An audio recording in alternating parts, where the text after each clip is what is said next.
Un peu vu du dessus quand même, du dessous. Hein. Peut-être allonger un peu les papates. Et oui, à quoi ça sert d'avoir un putain de trépied qui coûte la blinde si c'est pour pas allonger les papates. Hop. Ah, faudrait aussi serrer le bordel. Ah, vous avez eu peur que la caméra elle tombe, hein?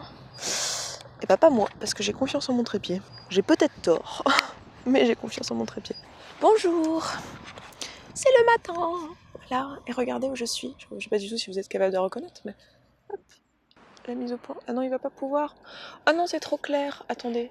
Hop, est-ce qu'il y arrive? Oui, oui, oui. Je suis à Thonon. Je suis à Thonon-les-Bains, donc ici en face, on voit pas bien, mais en face c'est la Suisse. Derrière moi c'est Évian. Et devant moi c'est Genève. Et vous l'avez compris, on va se faire un petit marché-parler. Alors j'avais pas du tout prévu cette vidéo aujourd'hui. J'avais prévu une vidéo sur la productivité que vous aurez du coup mercredi, ce sera très bien. Et c'est un peu une vidéo spontanée qui m'est venue parce que ça fait longtemps déjà que j'ai pas fait de marché-parler. Donc les marchés-parler c'est des petites vidéos où je vous balade dans le parc d'habitude, mais là je suis pas à Lyon. Donc je vais vous balader ici. Et je vous raconte un peu ma vie, je fais un point sur ce qui se passe en ce moment. Et en fait j'ai décidé de faire ça aujourd'hui parce que je suis à Thonon pour une journée, hein. Je suis venue hier et je repars tout à l'heure. Donc voilà, je suis venue vraiment pas longtemps. Là je suis à l'hôtel à côté, je suis venue pour voir en coup de vent ma maman, sachant que c'est un peu compliqué comme vous vous en doutez je crois. Mais bon voilà, je rentre jamais parce que vous savez, j'ai grandi dans un groupement qui s'appelle les Témoins de Jéhovah et vous savez que dans ce groupement, quand on s'en va, je vous l'ai expliqué déjà, mais en fait, on peut pas avoir de... Enfin, nos parents peuvent pas trop nous voir, en fait. Notre famille, enfin, tous les gens qui sont dans le groupement, quand nous, on s'en va, ils peuvent pas nous voir. Donc, on va descendre près du port, en fait. Je vous ai pas dit, mais je vais vous balader, je vais aller au port. Parce que je vais aller à un endroit que j'aimais bien aller quand j'étais ado. Ouais, voilà, donc les derniers souvenirs récurrents que j'ai d'ici, c'est quand j'étais ado. Donc, du coup, on va y aller. Mais... qu'est-ce que je disais? Ouais, du coup, ma mère a pas tellement le droit de me voir. Elle a le droit de me voir seulement pour des choses nécessaires, on va dire. Enfin, elle a le droit de faire son rôle de mère, mais c'est tout. Et du coup, tous les moments que je peux avoir avec elle, je prends quoi. Enfin, je prends. Non, c'est pas vrai. En fait, en vrai, pendant longtemps, je me suis éloignée d'elle parce qu'elle était, sa façon de penser et tout ça était toxique pour moi parce que j'étais fragile à la sortie des Témoins de Jéhovah. Enfin, il a quand même fallu que je me reconstruise moi personnellement. Du coup, je m'étais pas mal éloignée d'elle. Et maintenant, je dirais pas qu'on est proche parce qu'on ne peut pas, parce que sa religion ne lui permet pas, mais on peut se revoir. Et là, bon, du coup, je suis à l'hôtel, hein, je peux pas dormir chez elle, mais j'accepte. Je veux dire, il y a quelques années, j'aurais jamais accepté, j'aurais trouvé ça pas normal, et je me serais énervée, et regardez, la belle vue. Ouh, c'est beau. Je vais pas faire ça tout le temps, parce qu'en fait, la vue, moi, je l'ai devant moi, et c'est toujours la même, donc moi, je m'extasie, je fais, oh, c'est beau, Thonon, oh, j'adore Thonon, c'est beau. Ouais, donc, du coup, elle a pas trop le droit de me voir. Il y a quelques années, j'aurais trouvé ça tellement absurde que je me serais énervée et j'aurais préféré, j'aurais dit ok, dans ce cas tu me vois pas, gna gna gna. Maintenant voilà, j'ai 32 ans, je suis un peu moins impulsive on va dire, même si je reste quelqu'un d'assez impulsif de manière générale. Enfin pas impulsif dans le sens où je vais pas me mettre à hurler sur les gens, mais je prends mes décisions assez vite en fait. Je réfléchis longtemps, je réfléchis intensément, mais je suis capable de prendre une décision assez importante assez vite.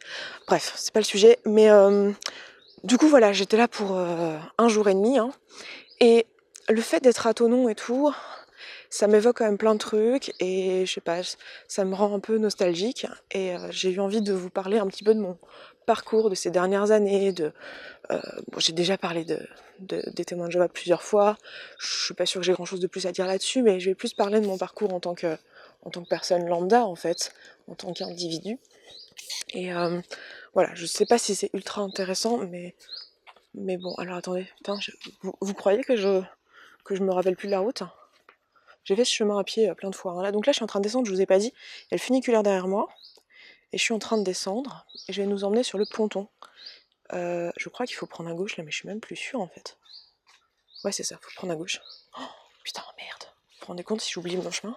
Donc ouais, en fait, du coup, je viens jamais à Thonon, parce que je m'y sens super mal, parce que donc déjà, je peux pas tellement voir ma mère. Quand je viens pour voir mon frère. Alors je vois quand même ma mère en coup de vent, parce que ça reste ma mère et elle va pas me foutre à la porte et elle va pas ne pas me dire bonjour, mais c'est pas l'éclate quoi. C'est pas, Je sais plus s'il faut mieux que j'aille là. Il y a marqué qu'il y a un cul-de-sac, donc on va éviter. Oh, c'est fou, je me rappelle plus. Ça, c'est aussi un truc qui me saoule, c'est que j'ai... Ça sera le sujet d'une autre vidéo, mais en fait, j'ai des troubles de la mémoire assez importants. Genre sur les souvenirs, en fait. Genre, je me souviens pas de trucs hyper récents et aussi hyper lointains, mais je me souviens pas de trucs que tout le monde se souvient. C'est pas juste j'ai oublié ce que j'ai bouffé hier, quoi. Non, non, c'est pas ça. C'est vraiment, je me souviens pas de trucs entiers que j'ai fait. Bref, bon. Et donc, du coup, je viens pas ici parce que je me sens mal, parce que je peux pas trop la voir, parce que je veux pas la mettre dans l'embarras. Donc moi, du coup, je me sens pas bien ici et je viens jamais ici parce que bon, je peux pas tellement me balader dans la rue tranquille sans qu'il y ait de regards jugeants de la part. Parce que c'est une petite ville, hein, Thonon, c'est pas très grand.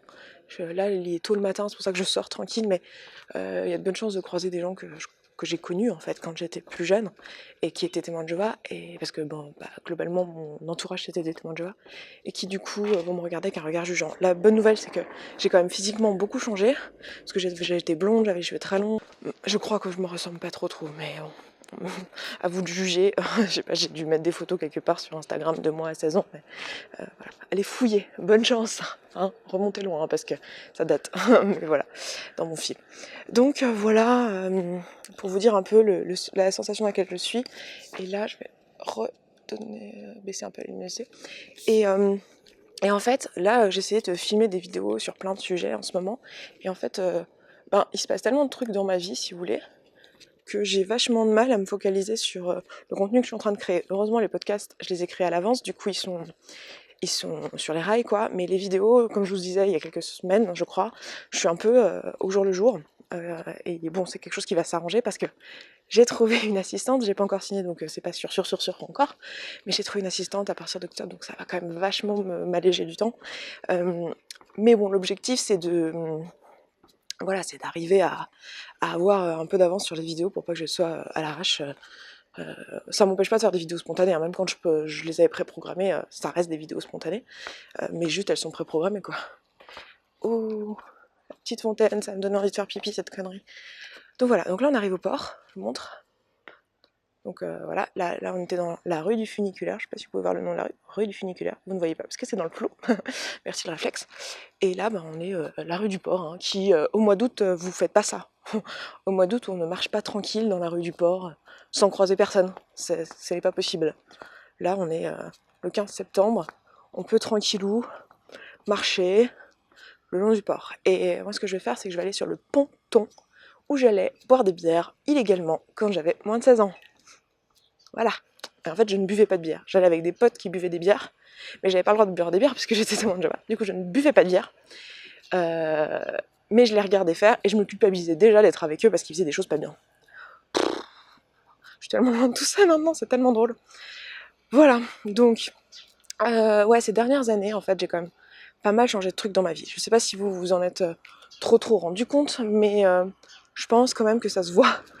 J'ai pas mal changé de trucs, quoi. J'étais en thèse, en doctorat donc à Paris. Après ça, je suis allée à Nantes, où je suis devenue prof. Après ça, je suis revenue à Paris, où j'ai squatté un moment chez Marie. Et ensuite, je suis devenue développeuse web dans un label musical, qui est aussi un network pour youtubeurs. Et comment vous dire, fuyez les gars, fuyez, jamais signer avec un network. Jamais. Alors là, vous dire, oui, il y a peut-être des cas où... Non, jamais. Jamais, t'as pas besoin, tu vas te démerder tout seul, tu vas apprendre, et tu vas te faire beaucoup plus d'argent comme ça. Donc non, jamais. Est-ce que c'est rentré? Jamais. Tu envisages, oui mais si, non, jamais. Je vais arrêter. Sinon, allez demander conseil à des gens compétents et pas à moi. Voilà. Donc, ouais, j'ai bossé là-dedans, et ensuite, j'ai quitté ça pour rester 1 an à mon compte. Et ensuite, oui, parce qu'après ma thèse, j'ai quitté d'abord pour être à mon compte, et après je suis devenue prof remplaçante, parce qu'en fait, c'était pas possible d'être à mon compte. Hop, regardez. Voilà, on est au port. Et voilà, et ensuite, après 1 an à mon compte, j'ai recommencé un postdoc, et là, je quitte le postdoc à la fin du mois de septembre, et je suis de nouveau à mon compte. Et j'ai envie de vous expliquer un petit peu tout ça, parce que ça peut paraître... Alors, en soi, je suis j'ai envie de vous expliquer tout ça parce que je trouve ça intéressant de comprendre le cheminement de pensée, qu'est-ce qui s'est passé, etc. Et je pense que ça peut simplifier la vie de beaucoup d'entre vous qui hésitent, qui ont l'impression de pas pouvoir se faire confiance sur leurs décisions parce qu'ils changent d'avis tout le temps ou ce genre de trucs. Je pense que ça peut grandement vous aider ce que je vais vous dire là, mais en soi je ressens pas particulièrement le besoin de vous expliquer mon parcours scolaire, professionnel, j'essaie pas de me justifier, je m'en fous un peu pour tout vous dire. Je suis très heureuse dans les choix que j'ai fait maintenant, mais ça c'était pas tout simple quoi. Et surtout avec le temps, j'ai un petit peu de regrets. Alors, c'est pas des regrets vraiment, mais j'aurais bien aimé en fait avoir des vidéos de toutes ces périodes où j'ai galéré en sortant de ma thèse, où j'étais vraiment dans le doute, où j'étais pour la première fois de ma vie déprimée, alors j'ai jamais été déprimée de ma vie. J'aurais bien aimé avoir des vidéos de la période où j'étais à Paris et que je faisais juste mon entreprise et que c'était bien galère financièrement. Voilà, ça me servirait maintenant, je trouverais ça intéressant. Vous voulez être dans la vidéo ? Attention, vous êtes sur YouTube tout à l'heure à midi. Hein. Non. Interdit. On vous verra pas, on vous reconnaîtra pas, mais merci vous aussi. Voilà, tout ça c'est un truc qui arrive quand tu te balades avec un appareil photo réflexe au bout du bide. C'est un peu bizarre pour la plupart des gens. Donc ouais, bref, du coup je regrette un peu, enfin c'est pas que je regrette, je sais pourquoi j'ai pas fait de vidéo, enfin j'avais des raisons, je me sentais pas bien, j'ai pas hyper envie d'en parler, c'était hyper fragile pour moi, j'étais en pleine réflexion, enfin j'avais pas envie d'en parler à ce moment-là, mais quand même c'était une période où voilà je m'en souviens bien, et c'était des périodes où je m'en souviens bien, et j'aimerais bien vous le partager par authenticité. Oh putain ils ont fait des travaux, par authenticité et aussi pour inspirer les personnes qui sont actuellement en train de se lancer dans leur activité et qui galèrent, quoi, tout simplement. Et que voilà, je veux leur montrer que bah, c'est possible, quoi, et qu'il y a moyen de moyenner. Donc, pour faire le résumé, quand j'ai fini ma thèse, en fait j'étais en couple à ce moment-là, vous le saviez, j'avais partagé sur la chaîne, chose que je ferai plus maintenant. Je partage plus mes couples maintenant sur la chaîne. Du coup c'est marrant parce qu'il y en a beaucoup qui pensent que je suis célibataire, mal baisée, hyper triste et tout, c'est assez marrant. Mais bon, non, tout va bien dans ma vie, mais c'est juste que je partage plus mes couples parce que bah, j'ai appris de mes erreurs tout simplement. Parce que quand tu te sépares de quelqu'un et que c'est dur et que toutes les semaines on te dit « Bah il est où ? Bah il est où ? Oh, j'espère que ça va bien, ça fait longtemps qu'on l'a pas vu. » Je rigole là maintenant, mais c'est sûrement quand t'es en train de vivre une rupture, c'est pas très marrant. Donc je ne ferai plus ça. Voilà, par anticipation des ruptures. Je sais pas si c'est hyper positif comme façon de voir la vie, mais par anticipation des ruptures, je ne ferai plus ça. Alors je vais pas aller au bout du ponton parce qu'il y a des pêcheurs. Donc je vais me mettre là. Est-ce que vous voyez où on est ? Il n'y a que du lac derrière nous, et on est sur un ponton tout simplement, dans un port. Donc en fait, ouais, après ma thèse, je suis allée à Nantes parce que j'étais en couple et que mon compagnon du moment, je suis restée quand même très longtemps avec lui, donc mon compagnon avait eu une opportunité professionnelle à Nantes et on voulait quitter Paris. Je vais la poser en fait par terre, donc je vous reprends dans 2 secondes, je vais me faire un petit cadrage. Est-ce que je suis dans le cadre ? Absolument pas. J'ai chaud moi avec ces conneries, c'est du sport de tenir une caméra au bout du bras. Faut dire que j'ai pas les biceps de Casey Neistat quoi. Donc, qu'est-ce que je disais ? Je disais ouais que du coup je suis partie à Nantes et en fait juste après ma thèse si vous voulez j'avais dans l'idée de me dire à l'époque ma chaîne elle devait avoir 20 000 abonnés et en fait je m'étais dit je veux vivre de ma chaîne. C'était trop bien quoi, je voulais vivre de ma chaîne parce que non elle avait pas 20 000, elle devait avoir 10 000 plutôt. Je voulais vivre de ma chaîne parce que bah, j'adorais faire des vidéos tout simplement. À l'époque je faisais surtout des vidéos orientées make-up et j'adorais faire des vidéos et je me disais ouais je pourrais être à mon compte, je pourrais faire que ça. Je voyais des personnes qui en vivaient, bon qui avaient beaucoup plus de vues que moi, mais je me disais c'est possible en fait, il faudrait juste que je m'implique et que je me mette à fond et tout ça. Et j'ai essayé de faire ça en fait. J'étais dans cette dynamique-là, alors je l'ai jamais assumé sur la chaîne, c'est peut-être mon erreur, parce que j'avais peur qu'on me dise ouais, va trouver un vrai boulot et tout ça, parce qu'à ce moment-là j'étais touchée par le jugement des autres, mais c'était vraiment mon envie profonde en fait. J'avais vraiment envie de vivre de ça, quoi. Ça avait l'air trop bien et tout. Sauf que au cours de l'année, j'ai vite compris que si je voulais vivre de ça, il fallait que je fasse des sponsors en fait. Il fallait que je vive de sponsorisation. Et j'avais aucune idée de comment trouver des sponsorisations. Et en plus de ça, j'étais pas sûre d'avoir hyper envie de faire ça. Mais j'étais là, bon, ça peut le temps de trouver, d'avoir de quoi vivre, pourquoi pas. Enfin voilà, j'étais un peu dans le flou. Et en fait, c'était super dur émotionnellement parce que c'était une période où je gagnais pas d'argent.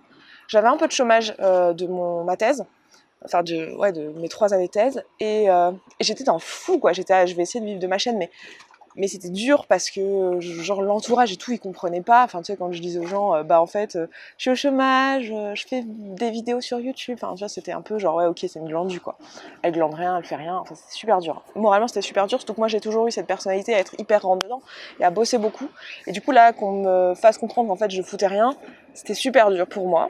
Et émotionnellement j'étais pas ouf, et c'était pas une période facile dans mon couple. Voilà, puisque l'année d'après on s'est séparés. Donc vous doutez bien que la dernière année c'était pas non plus hyper top à la maison.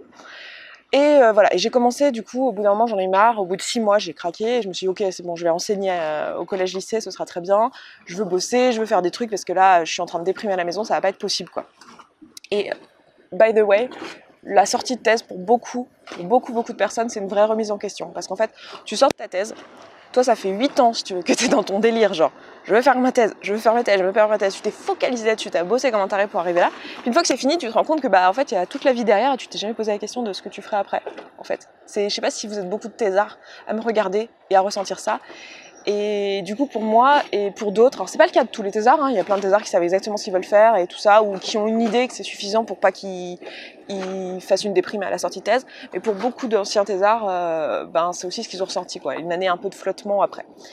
Et donc voilà, du coup je suis allée à Paris, et là quand je suis arrivée à Paris, je suis arrivée sans mec, sans boulot, sans appart. C'était génial. Mais j'ai une super amie qui s'appelle Marie, que vous connaissez, qui est l'instant inutile sur YouTube, donc allez voir, qui maintenant est tatoueuse, auteure d'un super roman. Je vous parle de sa carrière pro, j'allais vous dire je suis hyper fière d'elle, mais je suis hyper fière d'elle en tant que mon amie, c'est une super belle personne, et je suis contente qu'elle ait pu avoir ce qu'elle souhaite dans la vie, et voilà, parce qu'elle bosse dur et que c'est trop bien, et voilà. Donc allez voir ce qu'elle fait si vous ne connaissez pas. Mais voilà, donc j'étais chez Marie, j'ai squatté chez Marie pendant 4 mois, elle m'a hébergée je crois, 4 ou 5 mois, et il n'aurait pas fallu qu'on reste beaucoup plus longtemps ensemble parce que notre amitié aurait fini par péter à un moment donné, parce que on s'entend super bien et on s'adore, mais on n'est pas fait pour habiter ensemble, on n'a pas du tout les mêmes rythmes. Bref, je sais pas, des trucs humains quoi, vous connaissez ça, hein, on n'a pas, voilà, moi je suis très bordélique, elle est assez rangée, bon elle est bordélique aussi mais pas pareil, enfin bon bref, on s'en fout, mais voilà, c'était trop bien, elle m'a sauvé la vie limite, elle m'a aidée pendant cette période qui émotionnellement était pas ouf, parce qu'une rupture c'est pas marrant, et ensuite j'ai commencé à bosser chez, j'allais dire le nom, est-ce que je peux dire le nom ?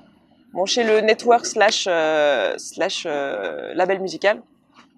J'ai bossé chez eux en tant que développeuse, et c'était cool parce que voilà, j'avais une sécurité financière. Ça faisait genre 1 an depuis la sortie de ma thèse où c'était un peu dans le flou, et là j'ai pu me poser la question de qu'est-ce que je veux vraiment faire avec YouTube. Et en fait à ce moment-là je m'étais mise au développement personnel vraiment sérieusement depuis quelques mois. Je suis en train de vous raconter toute ma life là en fait, hein.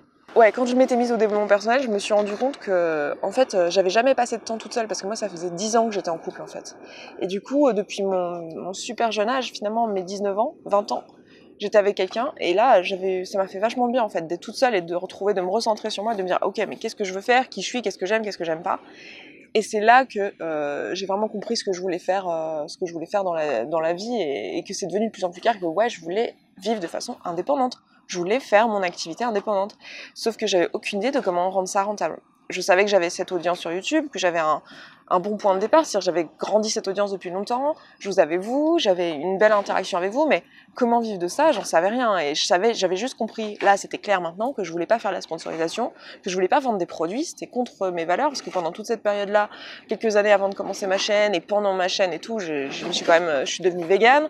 Enfin, mes valeurs ont un peu évolué quoi, par rapport à ce que j'avais plus jeune. Alors c'est pas que mes valeurs sont plus les mêmes, mais c'est que plus jeune, en fait, il y a des questions que je m'étais pas posées. Du coup là ça me convenait pas, et je me disais mais ok, qu'est-ce que je peux faire, et voilà quoi. Et du coup ce qui s'est passé, c'est que la première année je me suis dit, quand ça allait pas bien chez mon label musical, je vous avais fait une vidéo sur le bore out il y a quelques mois, et je vous avais mis un clip d'une période où j'étais là-bas, où je m'étais filmée justement, parce que j'ai commencé à avoir le regret en fait de pas avoir filmé tout mon parcours avant, et du coup j'avais filmé ce clip là où je me sentais vraiment pas bien à ce moment-là, pour vous montrer un peu dans quel état j'étais. dans quel état d'esprit. J'étais pas tout le temps comme ça, mais il y avait des moments où je pleurais et que je me disais mais qu'est-ce que je fous dans ce boulot, quoi.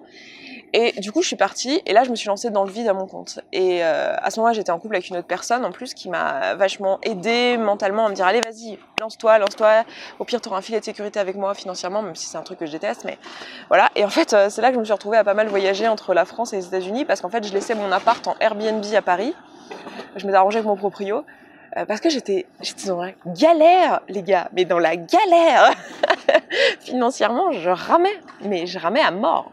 J'avais un peu de chômage, mais à Paris, en fait, le problème, c'est que quand vous vous lancez et que vous avez du chômage, si votre entreprise gagne de l'argent, cet argent, elle est quasiment intégralement retirée de votre chômage. Ce qui fait que je gagnais pas assez avec mon entreprise pour vivre, genre je gagnais pas assez. Il y avait des mois où là j'ai fait quelques sponsors à ce moment-là parce que je pouvais pas faire autrement, quoi, sinon je bouffais pas. Mais j'en ai pas fait beaucoup, elles étaient pas très bien payées. J'en ai fait 3 ou 4 en l'espace de 6 mois. Et j'avais juste pas d'argent en fait. Et je savais pas ce que je sais aujourd'hui, c'est-à-dire qu'en fait à l'époque j'ai fait un très mauvais choix, c'est-à-dire que je suis restée à Paris avec mon appart parce que j'avais super peur d'être à la rue, parce que entre-temps j'avais galéré en fait, les 4 mois que j'ai passé chez Marie avant de trouver un appart, en fait j'ai vraiment galéré pour trouver un appart à Paris, et du coup j'avais très très peur de quitter mon appart. Mais en fait, c'était pas une bonne stratégie. J'aurais dû partir à l'étranger, dans un endroit pas cher, en digital nomade, le temps de me lancer et tout. C'est pas ce que j'ai fait. Je suis restée à Paris. Je me suis accrochée corps et âme à ma location, à mon appart en location, parce que j'avais peur d'être à la rue. Et financièrement, j'ai mis mon appart en Airbnb pour galérer, pour joindre les deux bouts. Et ouais, j'ai pas mal galéré en fait. Et à la fin de l'année, j'avais des doutes parce que je me disais, ouais, les sponsos, c'est pas trop le truc qui me plaît. Et là, j'avais vendu mon premier produit, donc j'ai vendu Omni2Veg l'année dernière. Donc là, je vous parle de ça, c'est assez récent finalement, c'était en juin 2017. Et c'était trop bien, j'avais adoré faire ça. Et c'était trop bien de vendre mon propre produit, d'avoir des gens qui viennent me voir et qui me disent « Ah, c'est trop bien, ça m'a vachement aidé et tout, merci. » et tout. Enfin, c'était trop trop bien. Et pour la première fois, je voyais de l'argent rentrer dans ma boîte depuis 1 an où j'avais essayé de me lancer, parce que voilà. Ça m'avait fait du bien au moral. Et en fait, à ce moment-là, j'ai eu cette opportunité de reprendre un postdoc et j'ai toujours eu un petit peu le doute. Vous savez que quand je suis partie de ma thèse, j'ai terminé ma thèse, j'ai soutenu et tout, je suis docteur, y a pas de souci, mais quand j'ai quitté la recherche pour aller m'installer à Nantes, en fait, je l'ai aussi fait en partie en décision avec un conjoint avec qui je suis plus. Et du coup, il m'a pas du tout forcé à faire ça, bien sûr, c'était dans une discussion, c'est un choix que j'ai fait moi et tout, mais j'ai quand même eu ce doute, en fait, de me dire, est-ce que j'ai fait ça pour cette personne? Et à quel point, en fait, ça a influé mon choix? Et aussi, quand je suis partie, j'avais un peu un syndrome de l'imposteur, j'ai l'impression que j'étais nulle dans mon boulot, que c'était pour ça qu'il fallait que je parte, que j'allais me ridiculiser si je restais, que j'allais en postdoc, et que les gens allaient finalement se rendre compte que j'étais trop nulle et tout. Et du coup, je voulais régler ça, quoi. Je voulais me dire, entre-temps, j'avais quand même fait pas mal de travail sur moi, j'avais passé pas mal de temps seule, j'avais fait mon développement personnel et j'étais bon, ok, j'aimerais, quand je dis j'ai fait mon développement personnel, c'est un truc qui continue évidemment, c'est pas un truc qui se fait en 1 an ou 2, mais voilà, j'avais quand même bien avancé. Et donc, ouais, et du coup, je suis retournée en postdoc en me disant, j'aimerais savoir vraiment si c'est mon syndrome de l'imposteur ou c'est vraiment le métier qui me plaît pas. Et j'ai ma réponse en fait, c'est le métier qui me plaît pas, c'est-à-dire que j'ai fait ça, parce que j'avais besoin de me prouver des choses, parce que j'avais besoin d'une sécurité, j'avais besoin de reconnaissance sociale. Je suis partie, j'avais 18 ans quand je suis partie des témoins de Jéhovah, j'avais personne. Et ce qui était valorisé dans la société, c'était les études. Et j'avais besoin de me prouver que j'étais capable. J'ai toujours été nulle à l'école, bonne, nulle, enfin, un peu bizarre. J'ai eu un parcours scolaire un peu chelou parce que j'étais dyslexique, parce que j'ai redoublé 1 année, parce que j'avais des ambitions assez élevées alors que je me faisais chier à l'école, enfin c'était très compliqué. Enfin très compliqué, non, pas plus que beaucoup de gens, mais voilà, vous avez compris quoi. Du coup j'avais des trucs à me prouver, je me suis prouvée, j'ai adoré faire de l'astrophysique, c'est un truc qui marquera ma vie.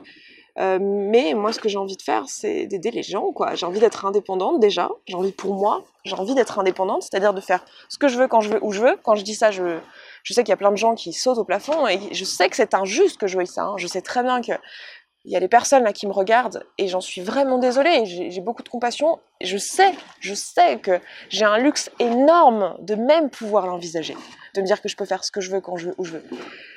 Mais je trouve ça injuste de me dire, parce que d'autres ne peuvent pas le faire, que moi je le fasse pas, alors que je peux.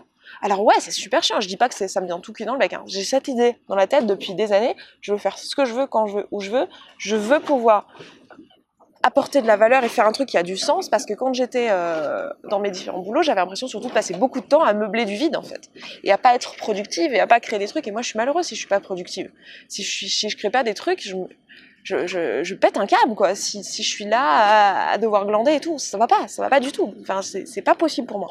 Du coup, dans mon activité, je sais que je peux remplir mon besoin en fait, d'apprendre, d'évoluer, de grandir, voilà, ce besoin de liberté aussi, ce besoin de créativité aussi. Et c'est trop bien. Et là justement, bah voilà, vous le voyez, ça fait elle est tenace la meuf hein, quand même. Ça fait 6 ans que j'ai cette entreprise. Donc ça fait 6 ans que j'ai cette chaîne plutôt, ça fait 4 ans que j'ai l'entreprise. J'ai voulu me mettre 2 fois complètement dedans et les 2 fois j'ai pas pu en vivre. Mais la meuf elle y retourne une 3e fois. Donc là c'est une 3e fois. Donc ça se trouve dans 6 mois vous me voyez reprendre un boulot parce que j'y arrive pas, j'en sais rien. Je ne pense pas parce que là on va dire que la différence avec les 2 autres fois où je me suis lancée, c'est que cette fois-ci je l'assume complètement. Et je vous dis voilà, ouais ok, je suis dans une démarche où j'ai putain envie de vivre de ce que je fais ici. Parce que je trouve ça génial, parce que je m'éclate, parce que je vois que ça sert à des gens, parce que je vois qu'il y a un super retour. Et merde, parce que j'ai juste envie de faire ce qui me plaît en fait. Et ouais, je pense que cette fois-ci c'est la bonne. En fait, c'est même pas je pense, et je sais que cette fois-ci c'est la bonne. De toute façon, j'ai pas de retour possible, hein, parce que franchement, ce que je dis souvent, je m'embaucherais pas si je voyais mon CV débarquer dans une entreprise, parce que la nana, elle peut pas rester plus de 1 an sur un poste. Ça montre bien que j'ai juste besoin d'autonomie, quoi. Et en plus, je sais faire plein de trucs, et voilà, enfin c'est. Je suis faite pour être indépendante, je suis faite pour être entrepreneur, je sais que je suis faite pour ça, je l'assumais pas, voilà. Je suis juste faite pour ça. Et j'avais envie de vous faire un peu cette discussion aussi parce que pour tout vous dire, en ce moment, vu que je change, là je coach énormément, je suis un peu fatiguée physiquement d'ailleurs, je me suis un peu bloqué les cervicales, ça va mieux, je suis allée voir mon ostéo, ça va mieux. Mais je me suis bloqué les cervicales et je bosse beaucoup en ce moment parce que j'ai fait beaucoup de coaching ces dernières semaines. Pour vous dire, cette semaine j'ai fait 18 heures de coaching par exemple. Donc voilà, en plus de ça il y a les vidéos, en plus de ça il y a les programmes que je lance parce que j'ai aussi lancé un programme cette semaine. Vendredi il y a un programme qui est sorti donc sur le rapport à la nourriture. Si vous l'avez raté, je vous mettrai le lien dans la barre d'infos. J'en ai pas encore parlé sur la chaîne, j'en ai parlé uniquement sur le podcast, mais je ferai une vidéo là-dessus parce que de toute façon j'ai une série sur le surpoids, donc je vous en parlerai encore. Mais si vous voulez déjà aller voir, vous pouvez vous inscrire, hein, le programme est en ligne, vous pouvez le commencer. Donc voilà, j'ai lancé tout ça et donc ouais, c'est énormément de taf. Franchement, je compte pas mes heures, c'est énormément de boulot, mais c'est beaucoup plus gratifiant. Et vous savez, c'est con, hein, mais quand vous savez que c'est votre truc, vous pouvez aligner les heures de travail, quoi. C'est complètement différent et voilà. Donc tout ça pour vous dire que je me lance de nouveau, que vous allez certainement me voir voyager pour des raisons privées que je vais pas forcément trop partager. Je vais sûrement vous dire un peu, je vais pas, enfin, vous savez, je suis pas dans le mode, je suis pas là, j'ai pas envie de vous cacher des trucs, mais disons que j'ai un peu de pudeur vis-à-vis de ma vie. Enfin, ça doit être bizarre, je pense, parce que ça doit être dur à comprendre, parce que je suis à la fois entière sur ce que je pense, mais dès que ça touche à des gens que j'aime, en fait, dès que ça n'implique plus que moi, je ne peux pas et je ne veux pas. Voilà. J'ai la voix qui tremble. Parce que j'aime les gens que j'aime, voilà, et que je voudrais pas qu'il leur arrive quelque chose, quoi, et que je sais que YouTube, que s'exposer, ça peut être impitoyable, que je reçois régulièrement des menaces de mort, des menaces de viol, des trucs comme ça, et j'aimerais pas que ça arrive pour les gens que j'aime. Et j'ai pas envie de leur imposer ça, et voilà, et tout ça. Donc je voulais donner un coup de pouce à toutes les personnes qui sont actuellement en train de se lancer dans leur activité, pour qui c'est dur. Je sais que c'est dur. N'hésitez pas à prendre un petit taf à côté pour vous assurer une sécurité financière, parce que le truc, c'est que pendant toute cette période, lorsque vous ne pouvez pas gérer l'argent, moi je sais que la 2e fois où je me suis lancée, où j'avais pas de fil de sécurité financier, j'avais pas d'argent de côté, j'avais rien. Enfin, je me suis vraiment jetée dans le truc et je me suis dit, allez, c'est bon, je vais me démerder. De toute façon, si j'ai pas d'argent, je vais pas avoir le choix, je vais trouver des solutions, je vais me débrouiller. Et ouais, j'ai trouvé des solutions, mais putain, à quel prix, quoi. Ça a été super dur. Mais, la chose que j'ai envie de vous transmettre de ça, c'est qu'en fait, ayez un petit filet de sécurité. Ayez un petit taf, un demi-temps, un truc qui ne vous demande pas de temps de cerveau disponible. Trouvez ça, parce que pendant que vous n'êtes pas en train de stresser parce que vous ne savez pas comment vous payez votre loyer, et vous allez pouvoir vraiment vous concentrer sur la partie créative de votre boulot. Si je dois vous donner un conseil, ce serait celui-là, ou l'autre s'il est possible pour vous. Moi, c'était pas envisageable pour moi, j'avais tellement peur d'être à la rue que c'était pas envisageable pour moi. J'ai une vraie peur d'être à la rue, c'est lié à mon enfance, il s'est passé des trucs dont je vous ai pas parlé, mais Voilà, ça n'a pas toujours été facile étant petite et il y a eu des moments où on était avec ma mère sans appartement. Et du coup, j'ai vraiment cette peur viscérale d'être à la rue. Du coup, c'était inenvisageable pour moi, mais si pour vous c'est envisageable d'être digital nomade, eh ben, sachez que vous pouvez partir dans des pays où c'est moins cher. Alors je sais très bien que à cause des Français qui vont en Thaïlande, les loyers thaïlandais deviennent trop élevés pour que les Thaïlandais trouvent à se loger et que c'est un vrai gros problème. J'ai pas de solution. Franchement, j'ai pas de solution. Est-ce qu'il vaut mieux que ce soit un Thaïlandais qui galère ou un Français qui galère? J'en sais rien, vous voyez. Moi, j'aimerais bien qu'il y ait personne qui galère. Je peux juste vous donner ce que je sais et après, faites vos choix en fonction de vous, en fonction de votre conscience, en fonction de ce qui est bien avec vos valeurs, ce qui ne l'est pas. Mais voilà, je peux en tout cas vous donner les informations que j'ai et l'expérience que j'ai là-dessus et de vous dire que voilà, faut pas lâcher en fait. Et que oui, les gens qui réussissent, à part quelques exceptions, globalement, c'est des gens qui ont connu les moments de galère. Moi, je ne vous l'ai pas forcément dit sur la chaîne, j'ai pas envie de m'en plaindre et parce que j'avais pas grand-chose à en dire, à part c'est dur les gars, qu'est-ce que vous pouvez faire, vous n'avez pas le choix, vous n'allez pas me plaindre, enfin, j'ai pas envie de me faire plaindre, j'ai juste trouvé des solutions. Donc voilà, sachez que ouais, c'est normal que ça soit galère et ça arrive. Et voilà, et ça va le faire. Vous allez gérer, vous allez trouver des solutions et vous avez raison de poursuivre vos rêves. Voilà, je m'arrête là en cette vidéo. Je vais rejoindre ma maman. On va sûrement prendre un petit déjeuner ensemble. C'est ça, il est 8h30, je suis censée être à l'hôtel et c'est à 10 minutes à pied. Donc je vais l'appeler. Et puis moi je vous embrasse et je vous dis bon dimanche et à mercredi. Et voilà, n'hésitez pas à aller voir le programme que j'ai sorti cette semaine si vous êtes intéressés parce que c'est de la dope. C'est trop bien et je suis hyper fière de ce programme. Et au-delà du fait que je suis hyper fière de ce programme, si vraiment vous avez un problème de relation à la nourriture, que vous pensez constamment à la bouffe, que c'est un truc qui vous obsède et que vous pensez réellement sincèrement que c'est impossible pour vous de plus y penser, allez checker, je pense que ça peut vous intéresser. Ciao ciao.